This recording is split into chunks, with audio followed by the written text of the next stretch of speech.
po ito. Very relatable sa magiging topic natin today. Samahan niyo po muna ako sa isang maikling panalangin. Lord, maraming salamat po dahil pinapaalala niyo po muli sa amin yung kahalagahan, Lord God, ng paghahanda habang kami ay nag-aantay sa iyong pagbabalik, Lord God. And today, we are celebrating your birth, your goodness, Lord, your love, your mercy, O God, and allow us na maintindihan po talaga namin yung message mo and ihanda mo po nawa ang aming mga buhay sa pagtanggap ng iyong mga salita, ng corrections mo, ng reminders mo. Lord, may you be magnified and glorified in our lives. In Jesus' name, Amen. Pwede po batiin natin ang ating katabi ng Merry Christmas! Diba? Paskong-pasko na yung feels natin. Kita natin sa ating paligid. Ang ganda-ganda, ang ilaw. Diba? Ang ganda ng ganitong season. And kanina, sa pinanood nating movie, may mga naiyak ba? May mga nakarelate? Yun. Kasi alam niyo po ba, sa Pilipinas lalo, isa po yung Pasko sa mga pinaghahandaan at pinaka-inaabangan. Lalo na po yung mga nakakasama lang yung kanilang mga pamilya kapag Christmas season. Mga OFW, mga nasa province, mga nasa Manila, na umuwi sa probinsya, pag ganitong mga season. Kasi ibang-iba po yung pakiramdam na kapag buo yung pamilya, kapag Pasko, hindi po ba? And tayo po, every Christmas season, ano yung mga pinaghahandaan natin? Karamihan po sa atin, ang una agad iniisip, mga regalo. Sa mga inaanak, mga pang-Christmas decoration. Ano pa? Ano yung ihahanda natin sa Noche Buena? Ano yung mga matchy-matchy na outfit ng family? Bumibili tayo, yung mga ganyan. Mga Christmas shopping, exchange gift. So napakarami ng mga pinaghahandaan natin. Kaya sabi nga nila, isa yung December sa pinakamagastos na buwan. Kasi ang daming re-regaluhan, ang daming mga Christmas party ng family, meron sa school, meron sa work, meron sa mga friends, meron sa church, sa mga groups, di ba po? So ang daming mga parties. And I hope na hindi lang party yung paghahandaan natin. Kasi every Christmas, paano mo naman hinahanda yung puso mo? Na inaalala mo na itong season na to, sabi ni Bianx kanina, Christ is the season. Is the reason for this season, di ba? So, paano natin hinahanda yung ating buhay? Dapat matandaan natin, maalala natin that Christmas is all about the coming of the Messiah. Dahil sa kapanganakan ng Panginoon, binigay niya yung anak niya, bugtong na anak niya para sa atin. Pero bago po yun, kasi palagi natin naririnig every Christmas that Jesus is born, merong nauna sa Kanya, na pinsan niya. So pag-aaralan natin ngayon yung life ng kanyang pinsan na si John. And na nag-prepare din ng kanyang way. God prepares His people for the coming of the Messiah by working in our waiting, by confronting our doubts and calling us back to obedience. Sino po dito yung pagod na mag-antay? Mag-antay sa promotion, mag-antay sa payday, mag-antay sa Christmas season, mag-antay sa graduation, mag-antay kung pasado ba siya sa semester na to. Mag-antay sa the one. Ano ba yung mga inaantay natin? Mag-antay sa mga bagong mga gadgets para mag-upgrade. Mag-antay ng mga promo, 12-12, ganyan. So napakarami nating inaantay every season of our lives. And alam po ba natin that every time that we are waiting, God prepares our hearts.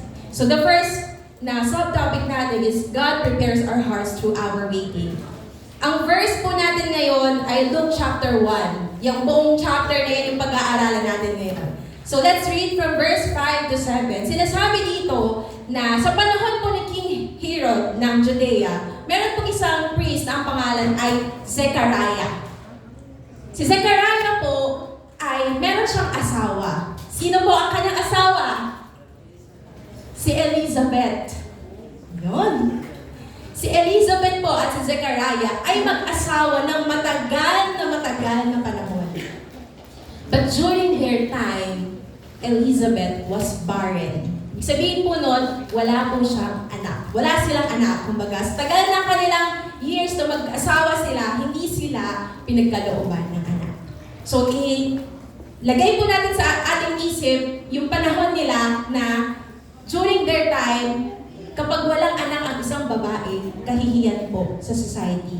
Pag walang anak ang isang babae at ang pamilya niya, pakiramdam ng mga tao noon, sinumpa yung family nila. Ganon kahalaga, yun yung pride ng mga babae noon, na the more na maraming anak, the more na blessed sila. Kasi ibig sabihin nun, pinagpapala ni Lord yung kanilang clan, yung kanilang family.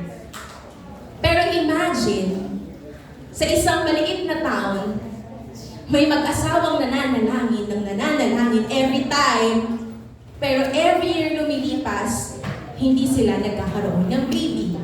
So imagine yung kahihiyan na meron si Elizabeth na pinagtatawanan siya ng mga kumare niya. Dahil yung kumare niya nakailan na, tapos sila wala pa din.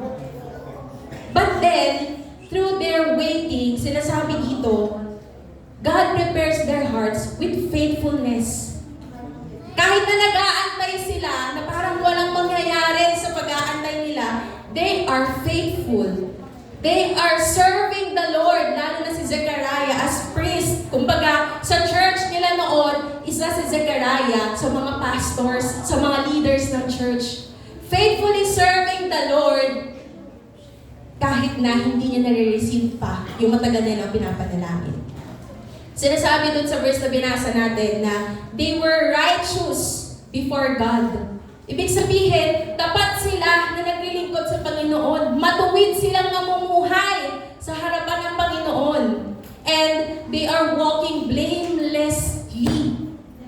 Ibig sabihin, blamelessly, hindi sila, ay wala naman akong anak, sige, bahala na yung buhay ko. Wala naman nakakakita sa akin, wala naman nakakaalam ng buhay ko paglabas ko sa church, sige, bahala na. Hindi. Sa loob ng church at sa labas ng church, they are walking righteously and blamelessly, walang bahid ng karumihan ng kasalanan. May nakakakita man or wala. Namumuhay sila ng tapat sa Panginoon. Kahit na pakiramdam nila, hindi tinutugon pa ni Lord at that time yung pinapanalangin nila. Sa totoo lang po, ang taong tapat na naglilingkod sa Panginoon habang nag-aantay ay hindi naman nasasayang. Waiting is not wasted when we walk faithfully with the Lord. Kasi there are times na habang nag-aantay tayo, yung pananampalataya natin palamig ng palamig. Kasi patagal na patagal yung pag-aantay, patampo tayo ng patampo kay Lord. Kasi hindi pa natin nare-receive kung ano yung pinapag-pray natin. But this story, sinabi ng Panginoon sa kanyang word, that they are faithful while they are waiting. And may kita natin doon yung totoong pananampalataya nila, steady. Kahit na parang yung mga panalangin nila ay hindi pa natutugon. Steady, bro. Steady yun, sis. Minsan tayo kapag hindi pa natin nare-receive yung answer sa prayer natin, yung faith natin, gumaganon na. Minsan, lahat ka, gusto mo mag-serve kay Lord. Minsan, cold na cold ka naman. Pero dito, steady yung pananampalataya nila. Even though wala pa yung answered prayer. And even those times, nakita natin na shape din ni Lord yung character nila. God shapes our hearts and our character sa ating pag-aantay. Kasi minsan we are too much focused kung ano yung ma-receive natin. At yung journey, pinapabayaan na lang natin. Pero mas mahalaga na while waiting for our prayers to be answered, nagtatapat na tayo sa Panginoon. At yung journey na yun with the Lord, ini-enjoy dapat natin. At nakikita natin doon na hindi sila nag-aantay lang ng wala. Meron kasing waiting na passive. Ibig sabihin noon, okay, nag-aantay ako, may pinapanalangin ako, pero gagawa ko ng ibang mga bagay na hindi naman ayon sa kalooban ni Lord. Passive waiting. Parang wala lang. Parang kang si Juan Taman na nag-aantay na mahulog yung mansanas. That's passive waiting. Pero pag active waiting, alam mo yung mansanas na yun para sa'yo, gagawa ka ng paraan. Susungkitin mo ba yun? Aantayin mo bang mahinog? Gagawa ka ba ng paraan para makuha yun? May handa na naman. Kasi hinog na eh.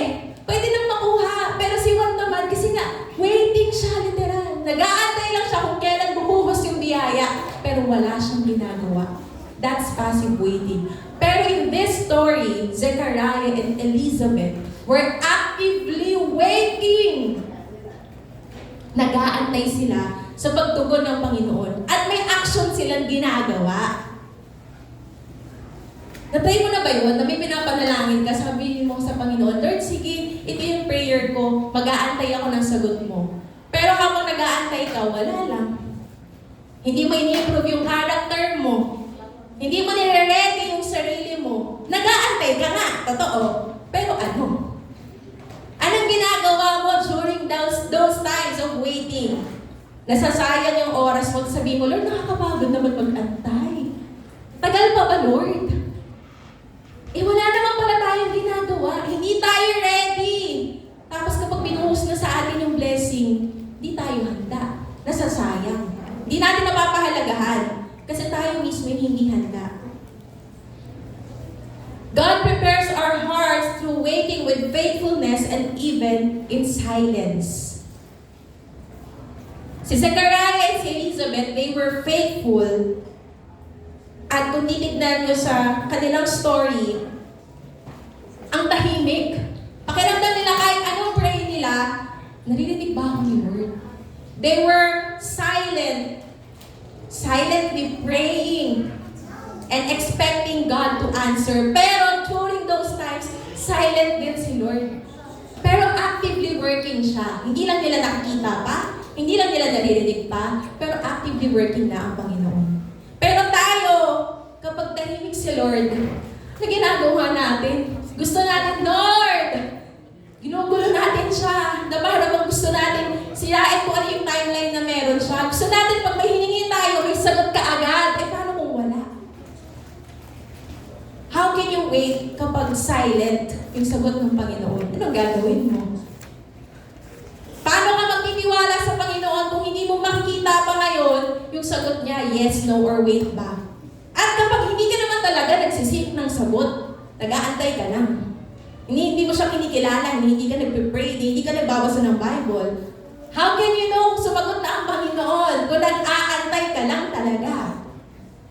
But here, Zechariah and Elizabeth, even in silence, even in ordinary days na para bang walang sign or walang confirmation ng Panginoon, nagpapatuloy sila na naglilingkod sa Diyos. And nakita naman natin na yung silence na yun, hindi yun punishment. Yung iba sasabihin sa kanila, ay, kawawa naman kayo. Siguro hindi talaga kayo totoong nagsiserve kay Lord. Kasi kung nagsiserve kayo kay Lord, ba't wala kayong anak? Imagine yung pain na yun. Na sinasabi ng mga tao sa kanila during that time, baka may mas malala pa. Kasi nakita sila actively working sila sa church. Pero hindi sila nabiyayaan ng gift na anak na matagal na nilang pinapanalangin. They were silent. Pero kung makita natin dito, kailan ba yung huling time na nanalangin tayo sa Panginoon? Not to ask for anything, but just also to be silent so that He can speak. Again, kailan yung last time na nanalangin ka sa Panginoon, hindi para mag-ask ng kahit anong bagay, kundi nanalangin ka kasi gusto mong ikaw naman yung manahimik para marinig mo yung boses ng Panginoon. Kailan yung muling pagkakataon na yun? Kasi most of the time, pag nananalangin tayo kay Lord, Lord, gusto ko nito, ito yung plans ko, ito yung gusto kong mangyari. Puro tayo yung nagsasalita. Para natin maririnig kung ano yung gusto sabihin sa atin ni Lord. Kung mas maingay pa tayo sa Kanya. Pinipilit natin yung mga bagay na gusto natin. Kasi hindi tayo manahimik. Kung babalik na rin naman natin ngayon, baka may mga pagkakataon na gusto ng Panginoon na makinig ka naman. Kasi even in silence, doon mo maririnig yung tugon ng Diyos. Most of the time po, pag nagpe-prepare ako ng preaching, gusto kong nagpapakalayo-layo. Sinasabi kong solitude. Gusto ko nasa nature ako, mag-isa ako, wala akong kakilala, prayer mountain, or kung ano pa man. Kasi alam ko, pag malayo ako sa lahat ng ingay ng mundo, doon pinakamalakas yung tinig ng Panginoon. voice niya? Paano mo makikita yung leading ng Panginoon kung mas maingay pa ako sa Kanya? Kaya kapag gano'n talaga nagsisik ako ng time na kailangan kong mag-rest, kailangan kong mag-prepare, kailangan kong alisin yung lahat ng distraction sa paligid ko so that I can spend time with Him. Kasi the moment that I spend my time with Him, doon siya nangungusap sa akin. Eh paano nga naman kung hindi tayo nag-i-spend ng time with the Lord? That's the question. Ilang beses sa isang araw mo kausapin ng Panginoon? Ilang beses sa isang araw mo binabasa yung Word of God? That's the question. Pero kung hindi mo nga naman binabasa yung Bible, hindi ka nga nananalangin, how can you know na nangungusap na sa'yo ang Panginoon? Hindi ka rin nag-a-attend ng Sunday service, tumatakas ka pa pag may D-group. Brother, sister, arrive.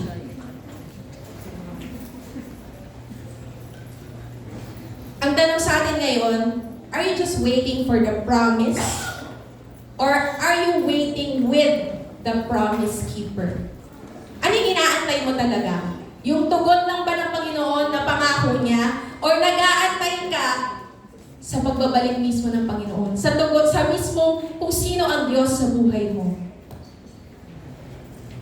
Sa ating church history, 38 years na tayo. And sa 38 years na yon, 28 doon kasama ko. Okay? So, sa mahabang time, noong 2018, nagkaroon tayo ng privilege na makapartner ang San Juan. Nakapag-EGR tayo doon, nakapag-start tayo ng mga maliliit na gawain, pero hindi yun talaga nagtuloy-tuloy ng pabilisan. Doon ano pa rin sila ating seats, may mga nag-handle pa din doon, pero hindi talaga siya naging church. So nakakalungkot. But then, noong 2025, this year lang, nagkaroon ulit ng another door of opportunity na magkaroon tayo ng partnership with other CTTP Church, that is the Caloocan. And kung titignan natin for those 38 years, tinitignan ko yung history, syempre wala pa ako ng first 10 years nun. Grabe yung faithfulness ni Lord kasi parang may ano ba to? Ano ba nangyayari? Parang gano'n. Parang nakikita natin, may bunga ba yung ginagawa natin? Pero the more that we go, nakikita natin na mas nag-grow tayo. Mas maraming tao yung nakakarinig ng Word of God kasi tulong-tulong na sinishare natin yung Word niya. And doon ko nakita, okay, our church is really a growing, multiplying, and disciple-making church. And I heard sa isa sa na-attendan ko na convention na kapag ang church ay lumalago, at ang isang tao ay hindi part doon sa paglabong yun. Kumbaga, hindi siya nakikisama, hindi siya nakikijoin, nakikisa sa paglago ng church, maiiwan at maiiwan talaga. So, ang tanong, sa paglago ba ng church, kasama ka? Makikisama ka ba? Magiging parte ka ba? Kasi, all the more na hindi ka nakikisama sa paglago ng isang iglesia, hindi ka rin lalago personally. Tapos magreklamo ka, Lord, ang tagal ko na sa church, parang di ako nag-grow. Parang di ako lumalalim. Anong mali? Yung pala kasi hindi naman talaga natin ini-involve yung life natin. So through those years of waiting, ngayon ko nakikita, lalo na nag-feeding program last week, na yung isang bata, pagpupunta kami sa bahay, ang dala niya 5. Uy, grabe sila mag-multiply. Mas madami pa, mas mabilis pa sila. Samantalang kami, magbabahay-bahay lang, mahihiya. Pero yung mga bata, uy, tara na. So magkakasama sila, tropa-tropa silang ganyan. Pag hugot mo ng isa, yun nga, 5 kasama niya. O pagpunta kang kabilang bahay ko, 5 ulit sila. Ang bilis nilang mag-multiply. Sabi ko, ako nagbabahay-bahay kami, Lord, ang saya ng ganito. Kung ganito lang yung mindset ng mga hindi na bata sa church. Kung ganito lang yung mindset ng mga member ng Christ in the Philippines Batasan, ang bilis pala mag-multiply. Kasi madali palang magyaya. Inaantay lang pala nila na may magbabahay-bahay sa kanila, na may susundo sa kanila. Kasi ang tagal nilang nawala sa church, ang tagal nawala ng gawain. And tayo, bilang members ng Christ in the Philippines Batasan, kailan natin huling binisita yung ating mga kapatiran? Gusto natin na mag-grow mag-grow yung church, pero ano ginagawa natin? Part ba tayo? Nag-e-effort ba tayo na mag-reach out sa ating mga kapatid or sa mga iba pang mga outreaches natin? Pero yung gawain last week, grabe nun. Kulang na lang magpalagay ng 2nd floor, 3rd floor, 4th floor si Pas Allen dun sa Caloocan kasi hindi talaga kasya sa mga bata pa lang.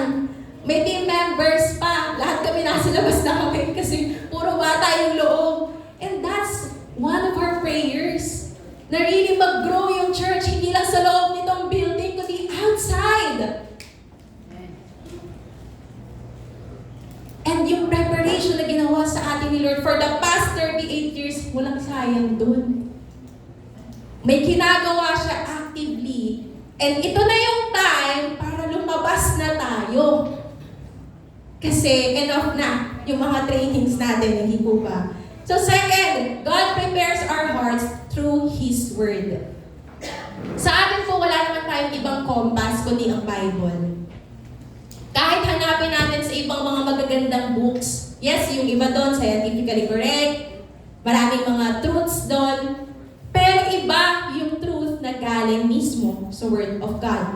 Sinasabi sa verse 8 to 17 na, yes, si Zechariah nga, siya yung isa sa mga nagsiserve doon sa temple nila, and there was one day na may nagpakitang angel kay Zechariah.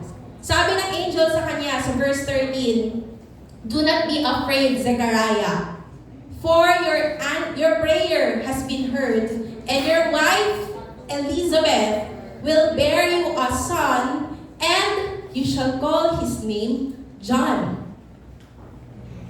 Imagine, habang nagsiserve si Zechariah sa temple, nag-burn siya ng incense kasi yun yung gawain niya as a priest that time. May angel na dumating. And during those times, merong 400 years of silence. Ibig sabihin nun, 400 years nang walang naririnig na prophet or na sign or na confirmation or ng wonders or ng works of God yung Israel. Meron talagang silence na ganong years, 400 years. So hindi na nila alam kung may angel pa ba nung time na yun. Kasi nga wala na eh. Kumbaga, wala na sila nababalitaan. Kumbaga alam nila, tapos na yung time na merong ginagawang mga miracle ang Panginoon. During their time, wala talaga. But then one day, habang nasa temple siya, may mag-a-appear na angel sa harapan niya. So nagulat siya at nagpatira pa talaga siya. At sobra yung takot din niya kasi imagine niyo naman at a normal day sa loob ng church, biglang may anghel na magpapakita sa'yo at sasabihin na huwag kang matakot kasi narinig na ng Panginoon yung prayer mo at yung wife mo na si Elizabeth ay magkakaanak. Imagine that miracle and that answer. So, that word, ito yung confirmation kay Zechariah. God prepares our heart through His Word and through His confirmation. Sinabi doon na dininig na ng Diyos yung panalangin niya, magkakaanak yung kanyang asawa, at tatawagin siyang John. Si John ay magiging great before the Lord. He will be filled with the Spirit and he will prepare the way for the Messiah. Sa mahabang pagkakataon na natalangin sila, everyday, walang sawa. And then one day, bigla nilang confirmed na may yes na si Lord doon sa pinapanalangin nila. Nakita natin doon na yung sa pamamagitan ng pag-answer ni Lord through that angel, through that confirmation, hindi talaga nasayang yung pag-aantay nila. Pero hindi lang nagtatapos sa confirmation. Kasi most of the time, pag nagpipray tayo, okay, may yes na si Lord sa wakas. Ano nang gagawin after? Alam niyo po ba, for every confirmation, there is a mission. For every confirmation, there is a mission. Pag may tinagon na panalangin sa iyo ang Panginoon, may mission kang kailangan gawin. And that time, yung confirmation, ay magkakaroon sila ng anak. Anong gagawin nila ngayon sa magiging anak nila? Sabi dito na si John ay magkakaroon ng mission. Yung mission niya is to lead people back to God, to prepare the way of the Lord, and to to go before the Messiah. Kaya ito talaga yung ginawa ni John nung siya na ay lumalaki. Pinakilala niya kung sino si Jesus. Kumbaga nauna siya, he prepared the way, nauna siya na sabihin sa mga tao na meron talagang tagapagligtas. Pero that time, hindi pa naman nila alam, sino yung Jesus na yan? Hindi niya pinakilala si Jesus, pinsan ako yan. Hindi ganon. Ang sinabi niya, merong Messiah na paparating, may tagapagligtas na paparating, magsisi kayo at talikdan niyo na yung mga kasalanan niyo. Kasi parating na siya, magliligtas siya. That's His mission. So ngayon, anong part ng life ba natin, yung hinahanda natin through reading His Word? And even sa mga salita niya, sinasabi sa 2 Timothy chapter 2 verse 2, na ito yung palaging naaalala ko kapag naisip ko na bata pa ako. Sinasabi dito na, don't let anyone look down on you because you are young. But set an example in speech, in conduct, in love, in faith, and in purity. Year 2020, everyday nagpe-pray ako kay Lord kasi pandemic yun. And hindi natin alam kung matatapos yung pandemic o tayo yung matatapos. Kasi during that time, ang daming namamatay talaga. Ang daming nagkakasakit. Lahat tayo takot lumabas. And even nung pwede nang lumabas, 18 years old pataas lang. Tapos sabi ko, ano mangyayari sa mga kabataan? Paano kung hindi natapos tong ECQ na to? Yung mga teenager, baka pagkatapos ng ECQ, ano na sila, 20s na sila pataas. Ano mangyayari sa kanila? So during the pandemic, nung nasa loob lahat ng tao, nasa mga bahay-bahay, doon yung mga time na kinakaugnayan ako ni Lord. Nilalagay niya sa heart ko yung burden for the next generation na nung time na yon, wala na lahat. Bawal gawain, bawal na yung mga group gatherings, bawal na yung ganito, bawal ganyan. Lahat bawal! So kanya-kanyang buhay, kanya-kanyang bahay na lang, ganun. So sabi ko, Lord, ano mangyayari sa mga kabataan? Pero that time, bata pa din naman ako. Pero sabi ko, Lord, hindi pwede kasing walang mangyayari, hindi pwedeng walang gagalaw, hindi pwedeng walang mag-i-stand for the next generation. Kaya nung time na yon, dahil nilagay yun ni Lord sa heart ko, di ba, may burden ako for the next generation, ikaw ang mag-lead. Sabi ko, Lord, bakit ako? Nandito lang ako sa bahay, nananahimik ako. Okay naman ako. Yes, may burden ako for the next generation, pero hindi ako ready. Hindi ako qualified. Kasi hindi naman ako isang leader that time. Normal lang akong attendee ng church, nasa ministry, pero hindi ako leader. Sabi ko, bakit ako, Lord? Marami namang ibang kabataan dyan. Pero, kino-confirm ni Lord sa mga salita niya na dahil nga sa akin niya nilagay yung heart na yon for the young generation, simulan ko. Sabi ko, Lord, paano ko sisimulan to? Wala akong training for this, walang ganito, walang ganyan, walang ganyan. Pero, God is good. Kasi, during 2022, yun, nagkaroon ng installation, naging president ako ng mga kabataan and such. And then 2025, noong November 30, nagkaroon ulit ng another set ng installation. And during that time, nandito yung first layer ng mga former na officer ng kabataan. And then kami yung nasa likod, nililay hands namin sila. Napaka-special sa akin ng time na yun. Kasi sabi ko, ay okay, 5 years ago, I was praying. Ang prayer ko lang naman, Lord, kayo na yung bahala sa mga kabataan. Pero, November 30, 2025, ako na yung nasa likod, nililay hands ko na yung new set of officers. Sabi ko, Lord, grabe yung faithfulness mo sa Christ to the Philippines, lalo na sa Batasan. Kasi, ang simple lang ng prayer ko nun. Pero, this time, kailangan na namin ipasa yung baton sa next na leaders. Hindi dahil sa tumatanda na kami, kundi kailangan mag-multiply.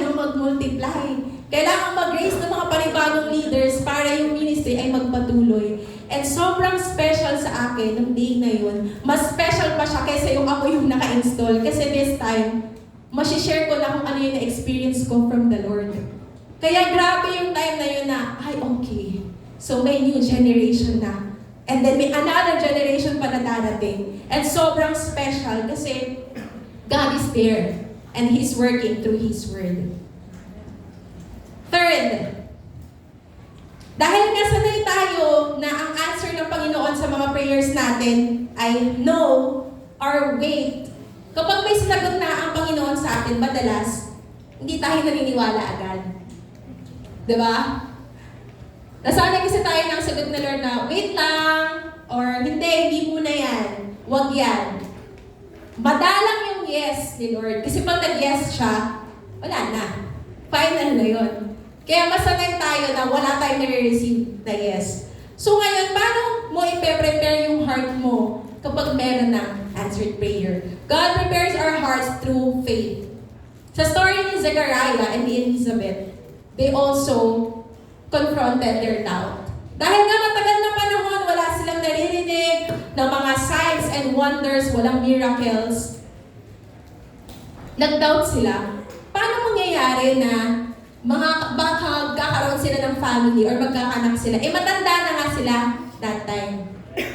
Pero sabi ng angel na magkakaanak na sila. But their answer is, paano mangyayari yun? Matanda na kami.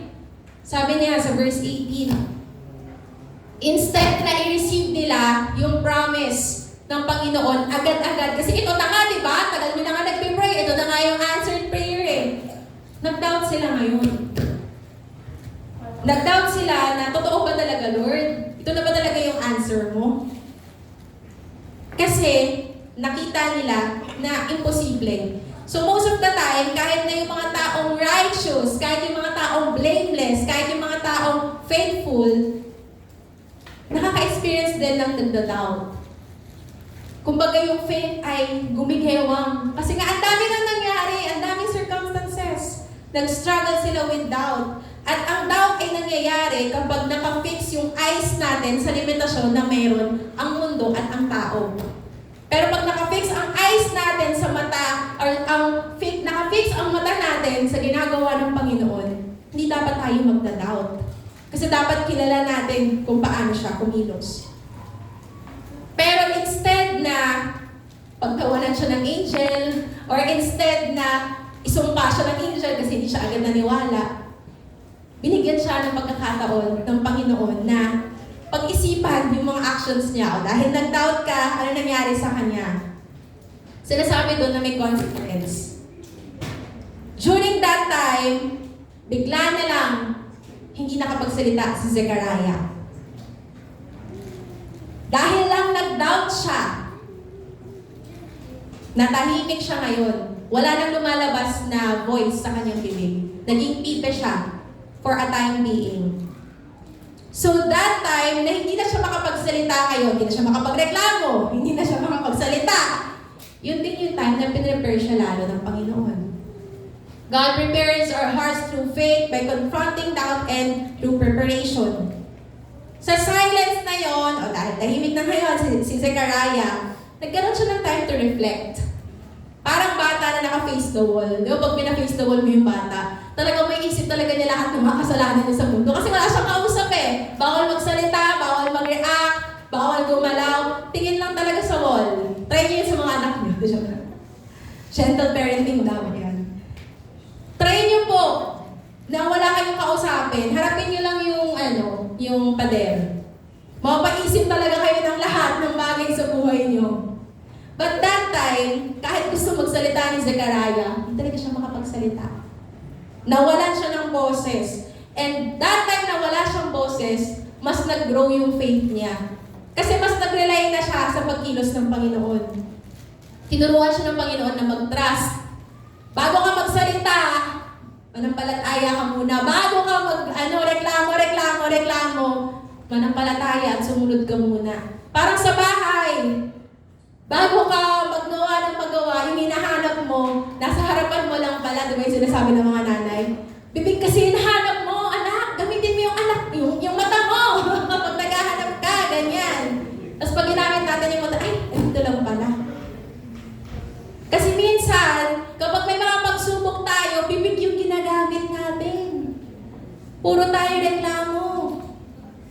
Pero ito, during that time, tinuruan si Zechariah na huwag gamitin yung bunganga niya, gamitin yung pananampalataya niya sa Panginoon. And mahirap yun Pero wala siyang choice. So, aantayin pa ba natin na mawalan tayo ng boses para itigil natin yung pagrereklamo natin?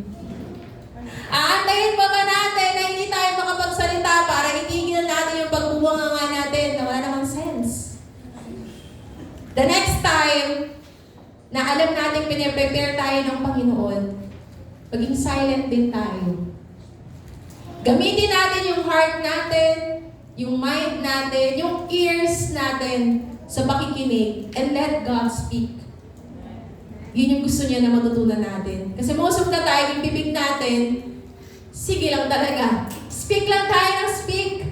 Gusto natin si Lord lang yung makikinig sa atin. Pero ang gusto naman ni Lord, tayo naman yung makinig.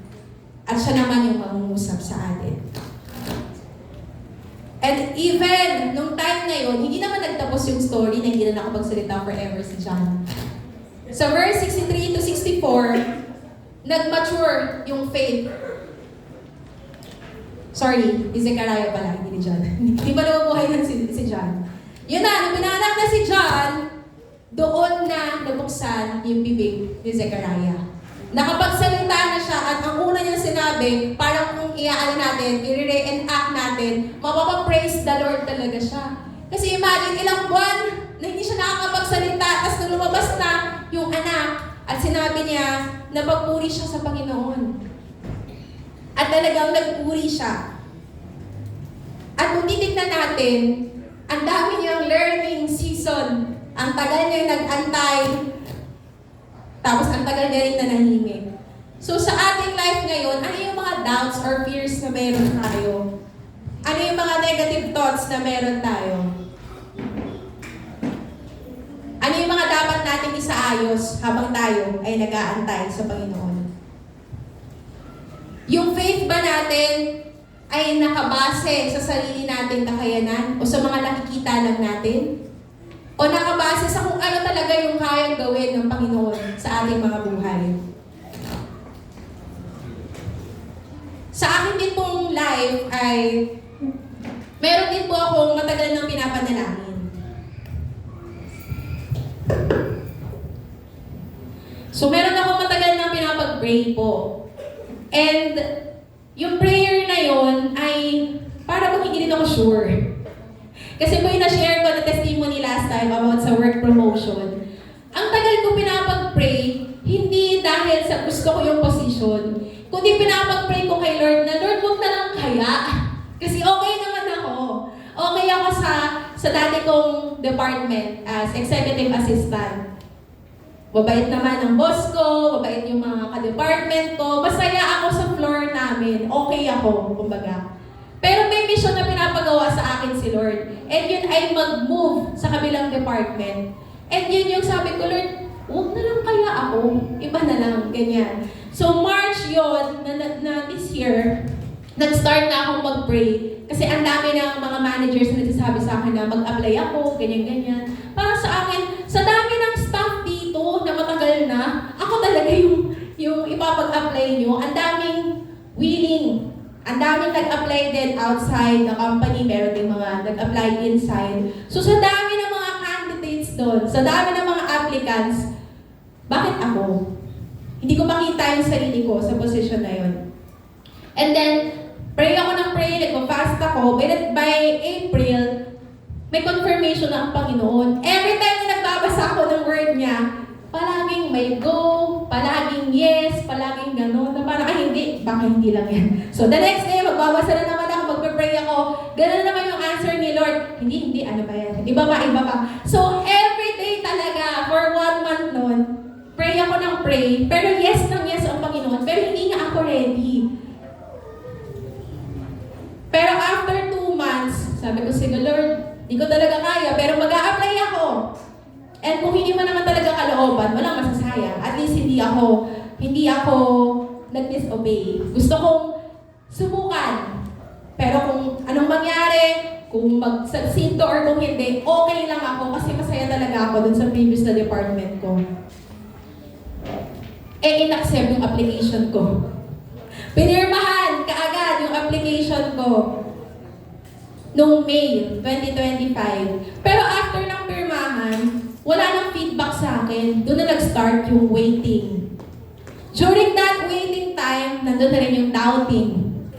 Andun na rin ang ipaghagal ako kay Lord na, Lord, what if i-pull out ko na lang yung application ko? What if hindi na lang ako tumuloy? Ganyan. Nakikipaghagal na ako sa Panginoon, nag-overthink na ako. Tapos lahat na ng paraang pagde-delay, ginawa ko. Kasi sabi ko, okay na ako eh. Comfort zone ko na yung department na yun eh. And hindi naman ako qualified. And sanay ako, nasa department ko before, one-man team lang ako. Ako yung gagawa nito, ng ganyan, ng ganyan. Eh yung pupuntahan kong department, malaking department, magsusupervise ako ng mga staff. Lord, hindi ako yun. Hindi ko nakikita yung sarili ko. Yung mga tao doon, yung mga officers doon, 38, 58 years old, ganyan-ganyan, 40s, 50s. Ako 28. Paano nila ako susundin? Yun na agad yung thinking ko. Naka-set ako sa limitation ko as a human. Tapos ang dami nagtatanong sa akin ng taga-ibang department, di ba approve na yung application mo? O ba't di ka pa nag-move? Ba't nandiyan ka pa rin sa department? Ano nangyari? Ganyan-ganyan. Yung pala, yung delay na yun ay ginamit ni Lord para i-shape din yung character ko. Kasi ako pala yung reason kung bakit na-delay yung paglipat ko. Kasi every time na may ini-interview na applicant na papalit sa akin, sabihin ko, Lord, huwag mo na siyang tanggapin. Hindi pa kasi talaga ako ready. Ganon. Ganon palagi yung prayer ko, Lord, huwag mo na ngayon. Siguro next month na lang. Kakaganon ko para umabot ng 8 months. Hirap na hirap silang mag-hire ng kapalit ko. And then finally, nung sabi ko, Lord, naawan ako sa HR. 8 months na, wala pa akong kapalit. Ako rin hindi pa nakaka-move doon sa department. Tapos yung supervisor na magiging manager, hindi pa rin maka-move. Kasi hindi pa ako nakakalipat doon sa position niya. Sabi ko, parang kawawa naman yung company namin. Ano ba yung cause of delay? And then I realized, may napanood akong preaching na huwag daw sayangin yung opportunity na matagal mo pinapanalangin, pero hindi mo pinapahalagahan. And then I realized, oo nga no. Pinag-pray ko to eh. Kinonfirm to sa akin ni Lord, pero ako yung hindi handa. Ako yung cause of delay. Pero that time, nagsisi talaga ako and sinabi ko, Lord, sorry. Kasi instead na mag-obey ako kaagad-agad, ang dami ko pang reasons, ang dami ko pang ganito, ganyan-ganyan, ito din naman pupunta yun. So the time na finally in-embrace ko na okay Lord, sige. Hindi ko talaga kaya, pero alam kong i-ready mo yung puso ko. And then nag-start na naman na-hire sila, na-train ko na yung tao, and then nakalipat na nga ako noong November 2025. And doon nakita ko at pinakita sa akin ng Panginoon na it's never about me. Hindi iikot yung company about sa akin. Hindi ako. It's all about Him. And then I realized na kailangan ko yung waiting season na yun and kailangan ma-shape yung faith ko kasi may mission na papagawa sa akin ng Panginoon. And then, I am really grateful kasi kahit nasa ibang department na rin ako, I can still share His Word. Meron ditong group photo na pumupunta kami sa mga communities. Yan. Sinishare namin yung Word of God. Namimigay kami ng mga tracts or ng mga pamphlets, ng mga Bible, sa mga kabataan, sa adults, ganyan. And sabi ko, kahit saan pala talaga ako dalhin ni Lord, Word pa rin niya yung isishare ko. Kahit sa ang department ako dalhin ng Panginoon, it's His mission and I am His servant. At dapat ready ako to go. Kasi kahit pagbalik-balik na rin ko sa loob ng church or sa workplace namin, ambassador pa rin ako ng word niya. Ambassador pa rin ako ng Bible. Dala-dala ko yung salita niya kahit saan ako magpunta. Regardless kung ano yung position ko sa company or kung ano yung mga bagay-bagay na yun, hindi yun nagmamatter. Ang nagmamatter, sino siya sa buhay ko. At yung word niya yung dapat na i-share sa ibang tao. So next, God prepares our hearts through obedience and surrender. Ito talaga yung isa sa mga pinahalagahan ko and na-realize ko. Sa verse 57 to 66, nung nabuhay na si John, nung pinanganak na si John, si Zechariah and si Elizabeth ay nag-respond sa command ng Panginoon with obedience. Sabi dito, sa verse 13, you shall call his name John. Sabi ng mga kamag-anak nila, bakit John ang ipapanalangin ay papangalan mo sa anak mo, Zechariah? Eh sa family natin, wala namang John. uso kasi sa kanila yung kung ano yung name ng isa sa mga lolo or tito or ganyan, ipapangalan din sa anak. Diba ganun din naman minsan sa atin? May junior, second, may the third, fourth, or kung ano pa man. Uso yun. Para mag-convene yung name, lalo ng mga lalaki. So, nagsasuggest sila ng ibang pangalan. Huwag na lang John, wala namang John sa atin. Pero, nag-respond sila with obedience. Sinabi ni Elizabeth, no, he shall be called John, sabi sa verse 60. Sabi ni Zechariah, dahil hindi pa siya nakakapagsalita ng time na yun, nagsalat siya sa tablet, sabi niya, his name is John. Kung tutuusin, parang ang basic naman na ginawa nila. Sinabi lang nila yung pangalan na magiging anak. Pero, obedience pala yung pinakita nila. Answered prayer na yun. Meron na silang naipanganak na anak. Pwede naman nilang pangalanan ng iba. Kasi di ba anak nila yun, karapatan naman nila, gusto ko pangalan sa kanya, Zuckerberg. Ganyan. Elon Musk. What if gano'n yung gawin nila? Kasi anak nila yun, karapatan nila. Pero still, pinakita natin doon that even to the last point, nag-obey pa rin sila. Kasi ang command sa kanila ng Panginoon through the angel, 9 months ago, pangalanan niya siyang John. So nakita natin na yung pagsunod nila, it's more than just the name. It's the obedience itself. At sa pagsunod nila, nakikita natin doon, obedience is about doing what God says. Kahit na iba yung sinasabi ng ibang tao, iba yung sinasabi ng mga kaibigan mo, may comment si Pianan mo, si Imno. Ang nag-matter pa rin sa kanila, ano ba yung utos ng Panginoon? Yun yung susundin natin. Obedience also flows from a heart that trusts God. At sa paraan ng pag-o-obey nila, may blessing na kapalit yun. Dahil nag-obey si Elizabeth at si Zechariah, that time, nag-open na yung mouth ni Zechariah at nakapagsalita siya. Ngayon, after the obedience, may surrender. Dahil nga, pwede nga naman nilang gawin kung anong gusto nila para sa anak nila, but nag-surrender pa rin sila sa plan at kalooban ng Panginoon. Surrender is agreeing with God. Hindi yung makikipag-argue pa sa Kanya. Lord, di ba anak ko na to? O sige, bahala na ako dito Hindi. Sinurrender pa rin nila. Alam nilang anak nila yon, pero galing pa rin yun sa Panginoon. Kinilala nila na ang Panginoon ang nagbigay ng anak na meron sila. Surrender means letting God.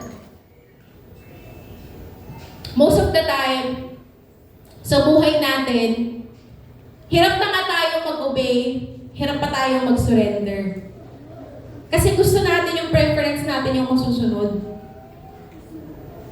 Lord, ang halimbawa kung prayer nila nun, Lord, gusto namin magkaanak pero babae What if ganon? Yung naging prayer nila, pero hindi natin nakita doon sa story na nag-ask sila ng specific thing, specific gender kay Lord. Kung ano yung binigay sa kanila ng Panginoon, tinanggap nila yun at sinurrender nila yun sa Panginoon kasi they acknowledge na ang Panginoon, yung source ng greatest blessing na meron sila, which is yung anak nila.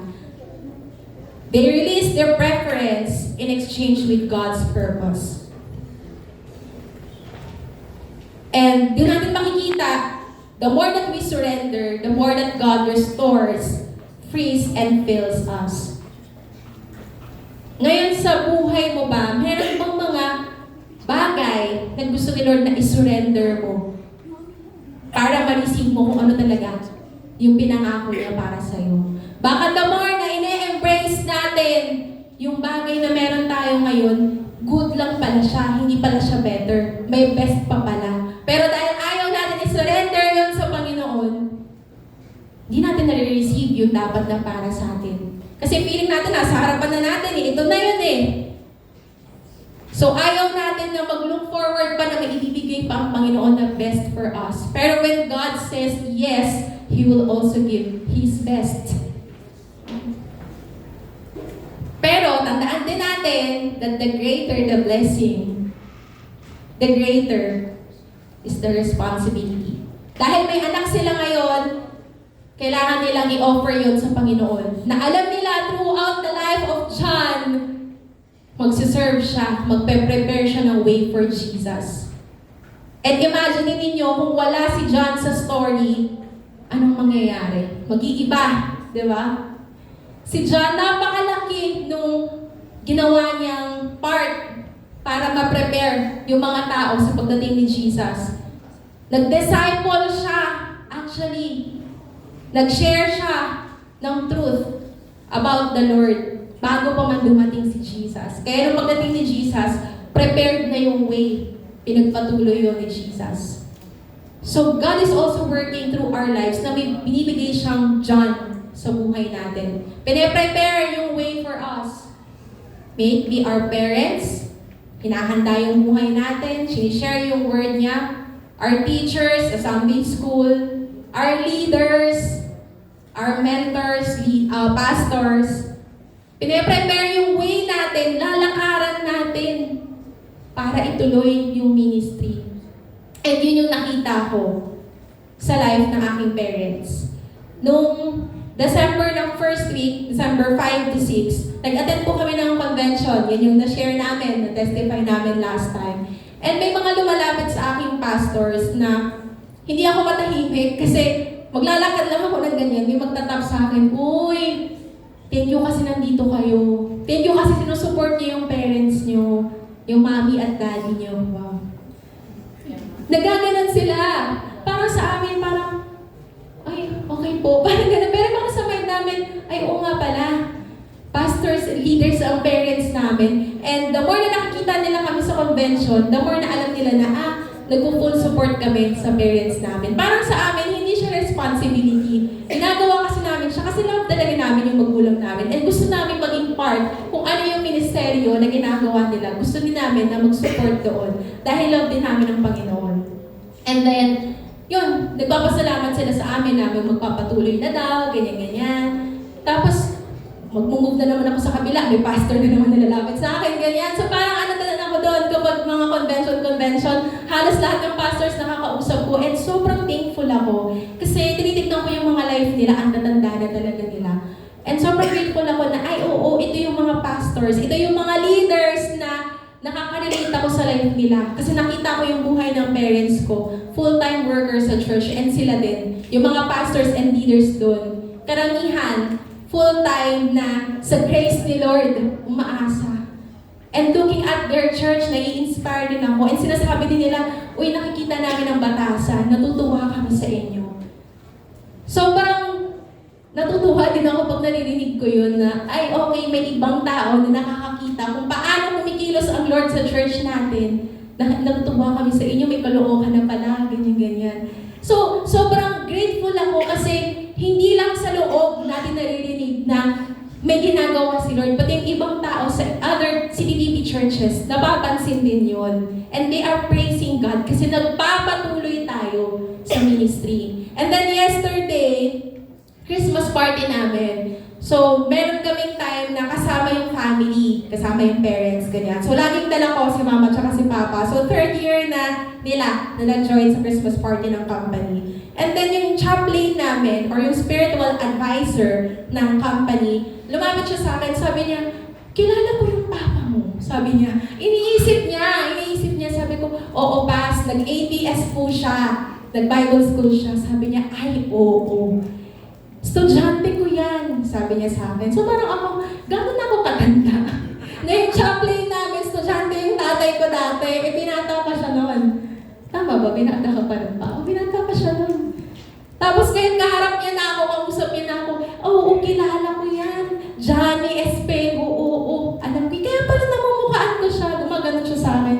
So, sabi niya, parang nag-aano siya sa akin na binibiro niya ako, nagpapasalamat siya, nandito ako, ganyan-ganyan. Ako na nagpapasalamat ako sa kanya kasi, "Uy, Pas, naabutan pa kita." Ang tagal na noon, ibig sabihin talaga, ang tagal na rin naglilingkod ng tatay ko, pero mas matagal siya naglilingkod kasi estudyante niya yung tatay ko. So, ganun na lang yung talagang love niya for the Lord at nagpang-abot pa kami sa henerasyon na to. And then, sabi ko sa parents ko, dahil nga nasa admin department na ako, magliligpit kami after the event. So after party, papaiyak naiwan kami. Kami yung first na nandun, Friday pa lang nagsaset up na, Saturday yung event. After the event, naglabasan na yung mga guests, yung mga staff. Kami yung ilan sa mga naiwan. Sabi ko sa parents ko, mauna na po kayo sa baba, antayin nyo na lang ako. Kasi magliligpit pa nga kami. So ako nagliligpit kami, trend pang malalaking table, 200 plus na chairs, may mga cover, may mga ganyan, may mga pinagkainan, lahat-lahat. Nakita ko na lang yung parents ko, nagtitiklop na ng damit, ay ng mga tablecloth, ganyan, nagsasalansan na ng upuan. Si Papa may bag pa, nagtitupi ng mga tables. Tapos sabi ng mga managers, uy, yung parents mo naman, bakit mo naman pinaganyan? Sabi ko, ayaw po nilang papigil. Tapos nagpa-picture sila, thank you po for supporting the ministry. Para sabi ko, ay normal po namin ginagawa sa church yun sa isip ko. Pero doon ko na-realize na, oo nga, normal siya sa loob ng church. Na nakikita natin yung leaders and pastors natin na nagbubuhat ng mabibigat, nagsasalansan, naghuhugas, nagpe-prepare and all. Pero sa company pala, hindi pala siya ganun ka-normal. Uy, si pastor, nagganyan na ganyan, nagliligpit, ganun. Sabi ko, ayaw po nilang paawat. And then, doon ko nga talaga nakita na iba yung obedience ng parents ko at nakikita na yun ng mga kasama ko ngayon sa company, ng mga ibang pastors, pag-convention. So even inside the church, kung ano sila, ganun din sila outside the church. So yun yung culture na gusto i-build sa atin ng Panginoon. Kung sino tayo, pag may nakakakita sa atin or walang nakakakita sa atin, how humble are we serving the Lord? Kasi hindi lang naman ang pag-serve, pag-i-speak lang eh. It's the life na pinapakita natin. Reflection ba yung buhay natin ng kabutihan ng Panginoon sa ating mga buhay. And it's actually a privilege kapag nagsuserve tayo kay Lord. So in our lives, habang nag-aantay tayo, God is also preparing us through waiting, through His Word, through faith, through obedience and surrender. So this Christmas, God is asking us, is your heart ready for the Messiah? So ngayon, kung hindi pa talaga ready yung heart mo, ito yung mga pwede natin gawin. Make room in your heart. I-prepare mo yung puso mo, yung schedule mo, yung mind mo, yung priorities mo. Magbasa tayo ng Word of God. I-lay down natin sa Panginoon lahat ng fears, ng worries, and doubts natin. Let's also respond in obedience. Because before the Messiah comes, the heart must be ready. And let's also ask ourselves, anong area ng life natin yung para bang barren o parang walang nangyayari? Paano mo hinahayaan na ihanda ni Lord yung puso mo habang nag-aantay ka? May sinasabi pa yung word ni Lord na nagko-correct sa'yo, nagpapaalala sa'yo, or nag-encourage sa'yo. Anong part ng heart mo yung kailangan mong i-align sa salita ng Diyos? And kung may mga fears or doubts ka, may mga struggles ka, kailangan mo ba itong isuko sa Panginoon? Kasi yes, kailangan. May hinihingi ba sa'yo si Lord na mga steps of obedience para mas maging handa yung heart mo to receive Him? So I hope na pag nilay-nilayan natin itong mga questions na to, and let's also prepare our hearts for this Christmas. God bless us all po. Thank you.